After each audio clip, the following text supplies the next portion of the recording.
Welcome out to another episode of It's All Been Done Radio Hour. Closing out our March 2019 show is an episode of Packer and Ratcliff, Pymer Labs 2, Electric Boogaloo. Before you hear that, we want to thank Circle 270 Media, which this podcast is a part of. We want to thank our parent network, It's All Been Done Presents, found at IABDpresents.com, with podcast, written work, video series, and more. We want to thank MadLab Theater, where we perform on the second Saturday of every month at 5 p.m. Next show, Saturday, April 11th. Please check out madlab.net/tickets to get your tickets, or donate at patreon.com/IABD to get free tickets. We hope you will donate, whether you want free tickets or not, because we've got a lot of great exclusive content. We're putting up stuff basically every week. At the lower tiers, like the $2 level, you won't get something every week, but you're donating $5 or $10, you're going to see something on there pretty much every week, and we plan to keep that coming, so I hope you will support us. Now enjoy this episode of Packer and Ratcliff. Our final feature today is Packer and Ratcliff, everyone's favorite immortal time-traveling, dimension-shifting duo. Unfortunately, James Packer has been kidnapped by H.G. Wells in revenge for our heroes taking his time machine. Ratcliff has reluctantly accepted the help of a man named Larry to find Packer and bring him home. Hi, I'm Larry. And I'm Nicholas Ratcliff. Ooh, and I'm Tim the Time Machine. My name stands for Technology for Innovative Movement. Oh. I hate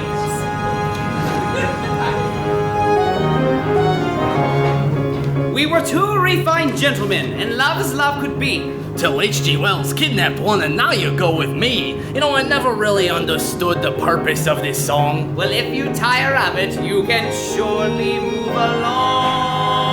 Are you done? Do you not know how this works? I'm not done yet. Long. There, now I'm done. Are you happy? When he founded Packer Comics oh so very long ago, he did not realize just how many places we would go. From Florida to Timbuktu to Portland to Miami, from 2424 to 1983.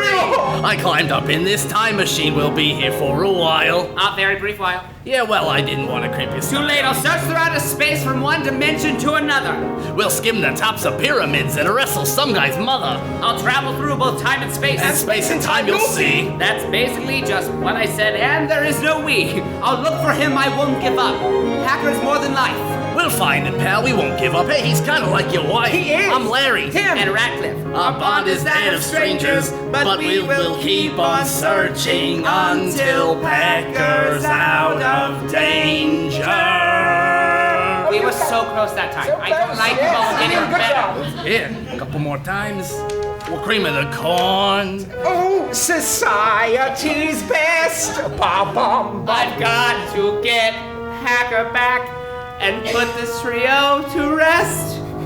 We're base of the haystack deep in the sea. One fabulous fella. And then there is me. We're funky, spunky monkeys, as cheeky as can be.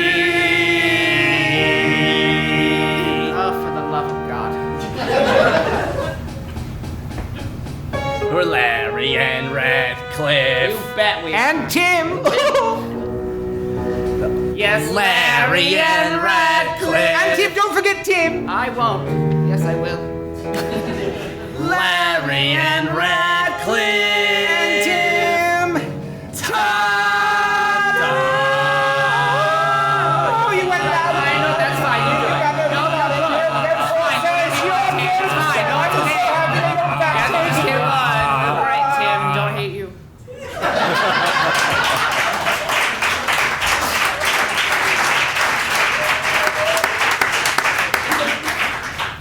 Previously, H.G. Wells, Tim's creator, kidnapped Packer out of revenge for the theft of his time machine. After a period of mourning, Tim used Larry to coax Ratcliff out of his stupor so they could begin the search for his missing partner. Last time, Ratcliff, Larry, and Tim visited the multi-dimensional Pymer Labs in 2019. The CEO, Cam, couldn't help them track HG's new second time machine, but promised to put some scientists on the problem. Tonight's episode, Pymer Labs 2, Electric Boogaloo. We begin with our heroes arriving at Pymer Labs in 2029 in their home dimension. Here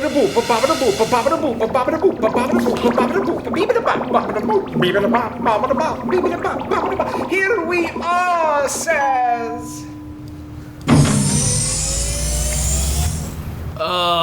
This isn't funny, Tim. Oh, but sirs, this is where Pymer Labs should be. Well, it's clearly not here, Tim. I mean, yes, that's the building, but it looks abandoned. Much more than 10 years of abandonment. I mean, I don't know. I see some flickering lights. Maybe somebody's still home. Would you like me to check it out, sirs?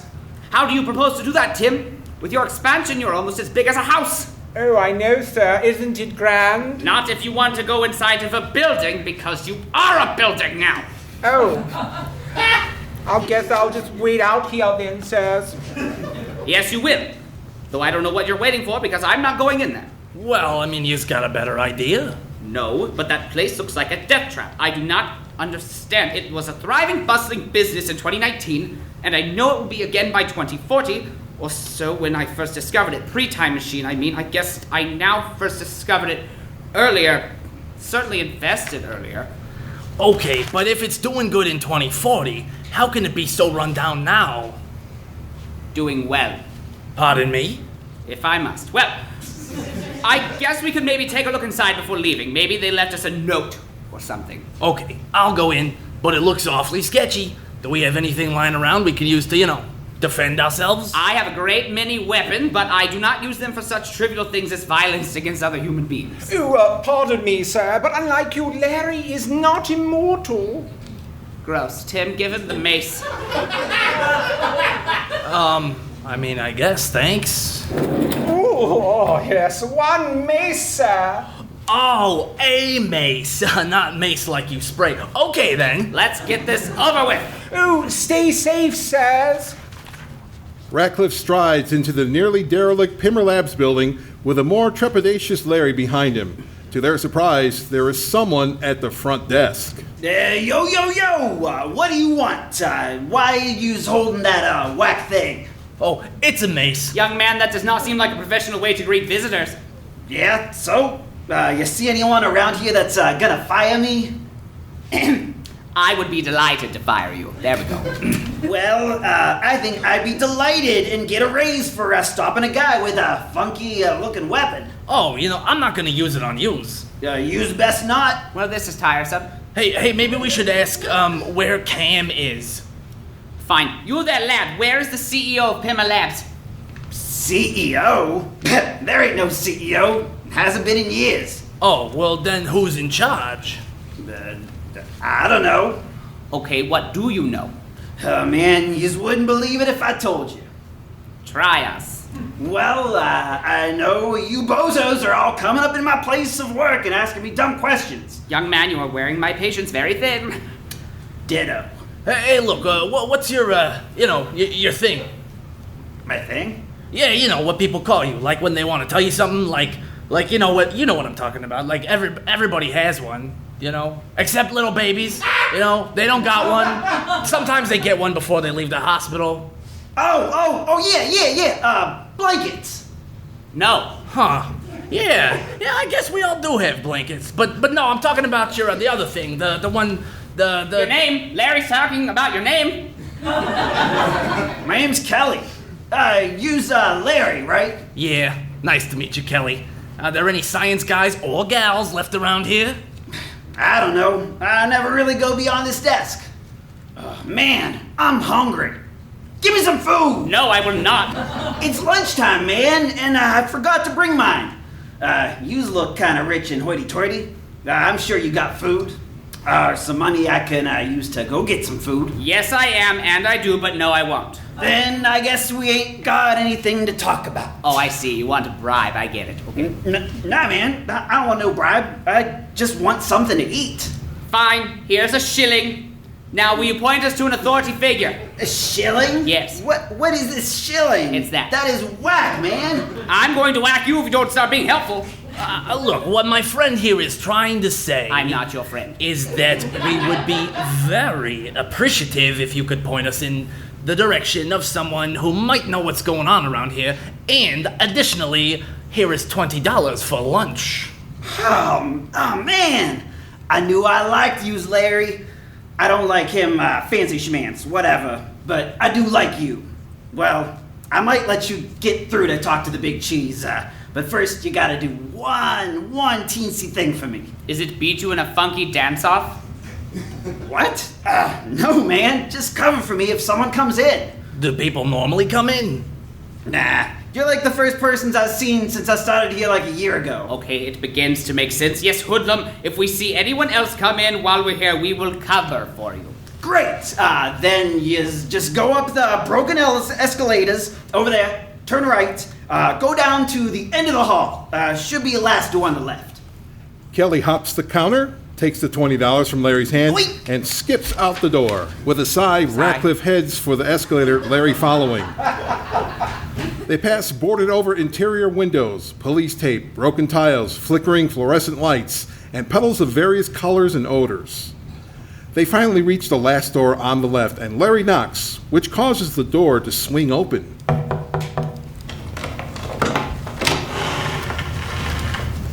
Yes, can I help you? Yes, I'm Nicholas Ratcliff, and Mr. Ratcliffe, you came. Yes, I did. Finally! You're the only reason I'm still here. Once I deliver the package to you, I can go home and never look back at this place. So what happened here? Oh, well, that's a long story, but I don't mind telling you if you've got the time. Oh, we don't. Are you sure? It's been a while since I've had anyone around here to talk to. I am very sure. Ratcliff, it seems to me that she really wants to tell us what happened. I do. I don't care, I just want what I came here for. What we came here for. Of course. I'm sorry. Like I said, I've been by myself a while and it gets lonely. But I see that you are busy men. So busy! So here it is. Wait, this? It looks awfully small. I mean, not that size is important or anything. Okay, calm down. It is small. It shouldn't take up much room in your time machine at all. And this will allow us to track down my Packer and get him back? Oh, yes. If you plug this into your vehicle, it will be able to follow that other machine. Excuse me, if this is a dumb question, but how does it work? Like, if they're in this time and dimension, maybe I could see how it could track them, but like, they could be anywhere and any when and could have crossed this time lots of times, right? So I just don't understand how the tracker could possibly, track. That was a dumb question. Wow, I'm sorry. I don't think that was a dumb question at all, Larry. Oh, you know my name? Yes, I know all about both of you. You are very important clients, hence why we finished your project even as everything else was shutting down. I'm Joan, by the way. Joan Allen. Well, it's a pleasure to make your acquaintance, Joan. Oh. Well, to answer your question, Larry, it is true that this service doesn't have unlimited range, but we did pinpoint the exact time and date that H.G. Wells and his companion infiltrated our lab. It was several years ago, right after we built this, strangely enough, which explains how they found you. Luckily, we built two. Oh, well, that was smart. 0 would have been better, but... Wait, hold on. Is this a paradox? Because if we ask them to build a device because don't think about it too hard, Larry. You'll just hurt yourself. Don't think about it. So this device will let you follow their machine when it jumped away from here to its next destination, then to the one after that, and so on and so forth across all 13 dimensions. 13? But they will have had months since they kidnapped Packer to jump all over time and space and dimension. Yes, I'm sorry, but that's the only way that we could find to track them. You'll have to follow their path precisely, jump for jump. Well, they couldn't have kept running all this time, could they? I mean, they have to stop eventually. If they knew we would be coming, they would keep moving. Well, I guess the only thing to do now is follow them across all 13 dimensions. Yes, we know how many dimensions there are, Larry, but we haven't a moment more to lose. Let's get back to Tim at once. Oh my God, never thought I'd say that. Oh, wait. There's another thing that you need to know. Okay, why didn't you say so? I'm saying it now. Well, what is it? You will be able to jump on the device when the last jump was made. Pay attention closely to that because you cannot follow until 1 hour has passed. Why not? Well, I'm not a scientist myself, but I was told that there are emissions generated by the tracking device. Not harmful to you, of course, but if they interact with your time machine, well, let's just say things could get messy. How messy are we talking here? Very. When you get close to catching up, make sure to give him an hour before making the final jump to follow. Well, that's an asinine rule. I don't think I could wait another hour with Packer that close. But you'll have to. So if they still have the tracker, can they know that we're, coming? Oh, no. It only tracks forwards, not backwards. Good. Hand it over. I'm leaving. Striding back out of the building, Ratcliff and Larry reach Tim in moments, who thankfully is just the way they left him, despite being parked outside a nearly abandoned building. Now, I might not have made this clear before, but the part of the city Pymer Labs stands in is still nice in 2029. It's just the lab itself looks bad, right in the middle of bustling offices and apartments. Oh, Serge, you're back! Oh, how did it go? Oh my gosh, there was so much exposition. But we got what we needed. Ooh, well, plug it in me. Oh, Tim, never say that again. oh sorry, sir. Oh. Downloading software update done. The tracking device is active. Then let's get Packer back. Oh, yes, sir.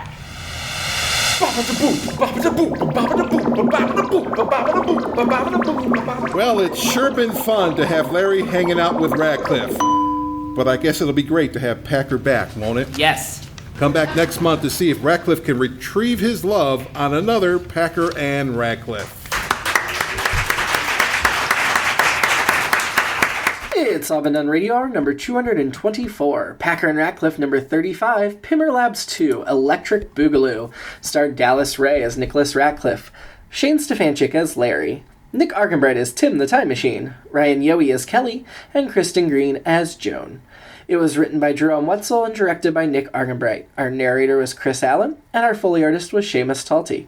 Our technical director is Shane Stefanchik, music director Kristin Green, theme song by Nathan Haley with lyrics by Jerome Wetzel. Our script editor is Keith Jackson, and this podcast is edited by Chris Allen. Please check out our website, it's allbeendoneradiohour.com, and follow us on social media at IABD Presents. Also, please donate at patreon.com/IABD. Have a good week. Hi, I'm Larry. And I'm Nicholas Ratcliff. And I'm Tim the Time Machine. My name stands for Technology Translator. Oh, wait. Fine. Tim, give him the mace. Thanks. Seamus will make a good sound. It's weird sounds now. Seamus is back. One mace, sir. But we got what we needed. Well, plug it in me. You, don't ever say that again, Tim. Oh, sorry, sir. Plug. Downloading software update. Done. Tracking device is active. Oh. It's All Been Done presents. Who's got the time?